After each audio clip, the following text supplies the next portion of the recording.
अस्सलामुअलैकुम। आलमी मरकज़ मरकज़ी खानका तारिक जहांगीरी से मैं मियां हुज़ूर का साहबज़ादा और खलीफा हकीम शारिक अहमद तारिकी जहांगीरी आज एक बार फिर आपकी खिदमत में हाजिर हूँ। आज जो हमारा टॉपिक है वो चांद ग्रहण के हवाले से है कि वो अहबाब जो अमलियात में मुख्तलिफ़ आमाल कर रहे हैं और मुख्तलिफ़ आमालों के चिल्ले किए हैं, मुख्तलिफ़ आमालों की ज़कातें अदा करी हैं, या वो अहबाब जो कि किसी परेशानी में, किसी बीमारी में मुब्तला हैं और वो इस चांद ग्रहण के आने से सदक़ात जानना चाहते हैं कि इस चांद ग्रहण में कौन से सदक़ात दिए जाएं जिसकी वजह से उनकी बीमारियां ख़त्म हों, उनके ऊपर से बुराइयों का ख़ात्मा हो। तीसरी बात कि हर आम शख्स जो कि इस चांद ग्रहण में कोई वजीफ़ा पढ़ना चाहता है अपनी हिफाजत के लिए, अपने घर वालों की हिफाजत के लिए या अपने मामलात में बेहतरी के लिए, तो इंशाअल्लाह आज का जो हमारा टॉपिक है वो इन लोगों के लिए ही है जो कि अमलियात में मुख्तलिफ़ आमालों के चिल्ले कर चुके हैं, ज़कातें अदा कर चुके हैं। दूसरा उन अहबाब के लिए है जो मुख्तलिफ़ सदक़ात करना चाहते हैं चांद ग्रहण में, और उन अहबाब के लिए है कि जो चाहते हैं कि चांद ग्रहण में क्या पढ़ना चाहिए। सबसे पहले तो मैं आपको ये बात बताता चलूँ कि जो भी वो ख़वातीन जो कि हमल से होती हैं या उम्मीद से होती हैं, तो उनको चाहिए कि चांद ग्रहण में किसी भी औज़ार का इस्तेमाल करना इनके लिए गैर मुनासिब साबित हो सकता है। अब बहुत सारे अहबाब हैं जिनका बहुत सारे मुख्तलिफ जो है वो नज़रिए हैं और मुख्तलिफ पॉइंट ऑफ व्यूज़ हैं, लेकिन बात यह है कि एहतियात इलाज से बेहतर है। औलाद जो है वो अल्लाह की नेमत है और हमें चाहिए कि अगर हम थोड़े वक्त के लिए एहतियात कर लें तो ना हम इसको खुराफत में लेंगे और ना हम इसको किसी बुराई में लेंगे। कि अगर कोई एक शख्स भी इस बात से इत्तेफाक रखता है कि जो प्रेग्नेंट ख़वातीन होती हैं या जो हामला ख़वातीन होती हैं वो किसी भी औज़ार को इस्तेमाल करने से उनकी औलाद में कोई नुक्स आता है या कोई बुराई या कोई ऐसी जो है मामला आता है जो कि औलाद नॉर्मल नहीं होती, तो हमारी बहनों को चाहिए जो कि हामला हैं या उम्मीद से हैं कि वो एहतियात कर लें, क्योंकि बड़े बुजुर्ग फरमाते हैं कि बेटा एहतियात जो है वो इलाज से बेहतर है। तो एक तो मैंने आपको ये एहतियात बता दी कि जो अहबाब भी जो है, जो ख़वातीन हमारी बहनें जो उम्मीद से हैं, जो प्रेग्नेंट हैं, जो हामला हैं, उनको चाहिए कि किसी भी किस्म का लोहे का औज़ार आपने इस्तेमाल नहीं करना। चांद ग्रहण का जो दौरानिया है वो दौरानिया मैं आपको बताता चलूं कि सुबह 5:41 पर शुरू होगा। सुबह 5:41 पर शुरू होगा और 7:44 पर यह अपने पूरे उरूज पर होगा, पूरे आबोताब पे होगा।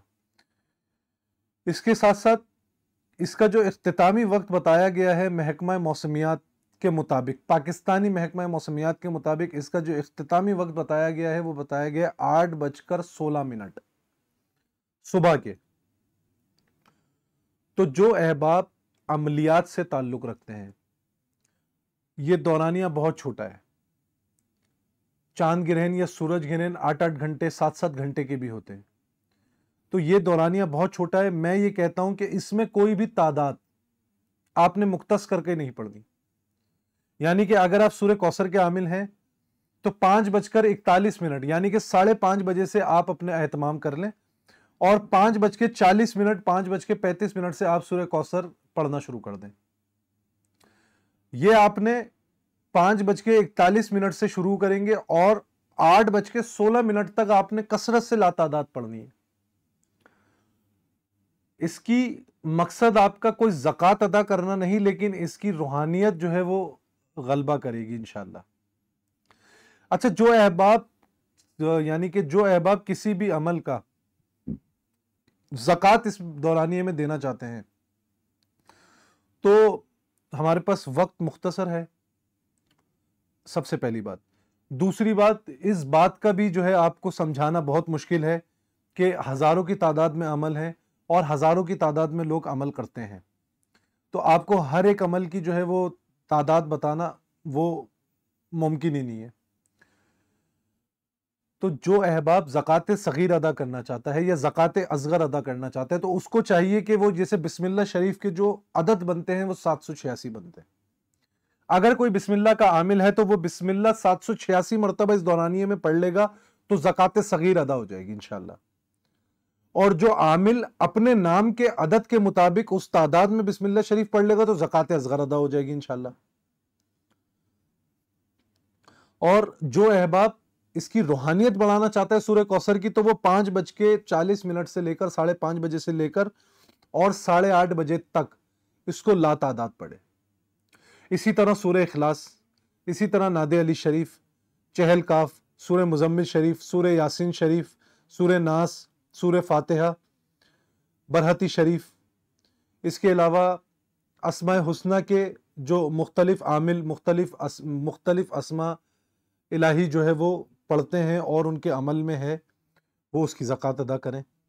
इसके अलावा जो अहबाब किसी भी दुआ का अमल करते हैं, किसी दुआ से अमल करते हैं, किसी दुआ को जो है अपनी रियाजत में, अपनी मुदामत में और उसके चिल्ले कर रहे हैं, जैसे दुआ हिज़्बुल बहर, दुआ बरहती शरीफ है, इस तरह की दुआएं अगर कोई शख्स पढ़ता है और उसका आमिल है तो वो दुआएं लातादाद पढ़े इस वक्त में। दूसरा, अगर कोई शख्स आयतों का आमिल है, जैसे आयत कुतुब जुनूबी है, आयत कुतुब शुमाली है, आयतल कुर्सी है, इसके अलावा सूरह तारिक की आखिरी 3 आयतें हैं, इसके अलावा सूरह तौबा की आखिरी आयत है, जो अहबाब किसी भी आयत का या मुख्तलिफ आयतों का आमिल है तो उसको चाहिए वो उन आयतों को जो है वो लातादाद पढ़े, क्योंकि 3 घंटे का दौरानिया है। 3 घंटे में आप इसको लातादाद ही पढ़ें और सिर्फ इस मकसद से पढ़ें कि रूहानियत बढ़े आपके अमल में। तीसरी चीज, जो अहबाब सदका करना चाहते हैं, तो जो अहबाब सदका करना चाहते हैं और वो किसी भी किस्म का जो है वो सदका देना चाहते हैं चांद ग्रहण में अपनी जो है तरक्की के लिए, रोज़ी रोज़गार की में बरकत के लिए, इसके अलावा किसी भी नागहानी आफत से महफूज होने के लिए, अपने घर वालों की हिफाजत की नीयत से, तो उनको चाहिए कि वो अगर साहिब हैसियत हैं तो पूरे बकरे का सदका करें। लेकिन अगर साहिब हैसियत नहीं है, इतनी इस्तात और आपकी जेब इजाजत नहीं देती, तो गोश्त का सदका करें। अगर बकरे के गोश्त की भी इजाजत नहीं देती आपकी जेब, तो आप गाय के गोश्त का सदका करें।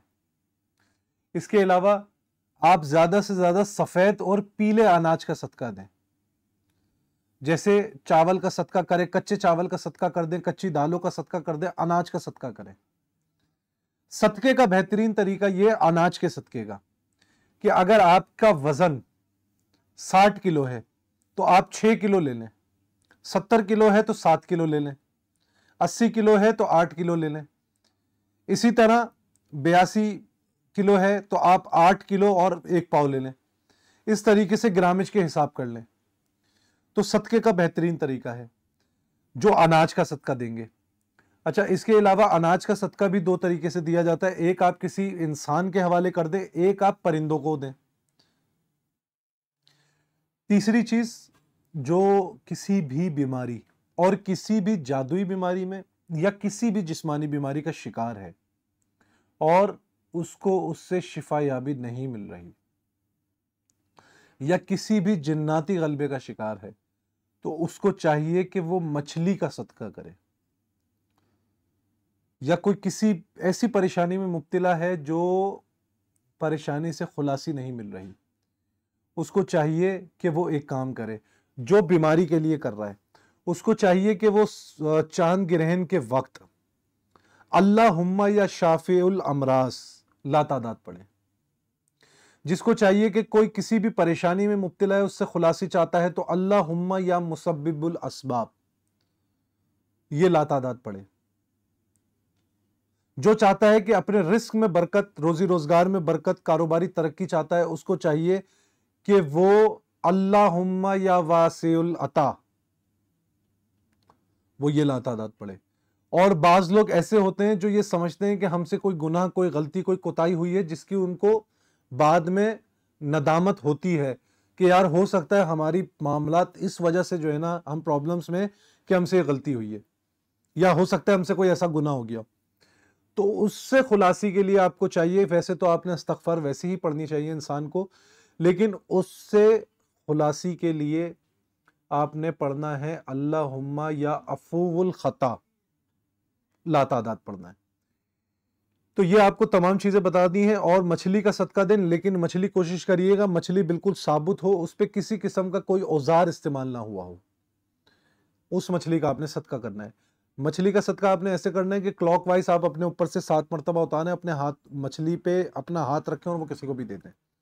لیکن ایک چیز کا خیال کرنا ہے کہ جس شخص کو بھی دیں اس شخص کو یہ بتا دیں کہ بھائی یہ جو چیز ہے، یہ جو اجزا ہے، یہ صدقہ ہے۔ تیسری چیز، چاند گرہن میں جو سب سے زیادہ پڑھے جانے والا وظیفہ ہے وہ ہے استغفار۔ یعنی کہ چاند گرہن میں یہ کہتا ہوں کہ جو احباب بھی جس کا عملیات سے تعلق ہے نہیں ہے، جس کا روحانیت سے تعلق ہے نہیں ہے، جس کا کسی بھی مسائل سے دنیاوی تعلق ہے نہیں ہے، لیکن اس کو چاہیے کہ وہ دوران چاند گرہن، جو چاند گرہن کا دورانیہ ہے 5:30 بجے سے لے کر 8:30 بجے تک، استغفار کا اہتمام کرے اور استغفار کی کثرت کرے۔ تو اسی کے ساتھ ساتھ اپنی دعاؤں میں مجھے یاد رکھیں، انشاءاللہ کل ایک بار پھر حاضر ہوں گے آپ کے لیے ایک نیا ٹاپک لے کر۔ جب تک کے لیے مجھے اجازت دیں، السلام علیکم ورحمۃ اللہ۔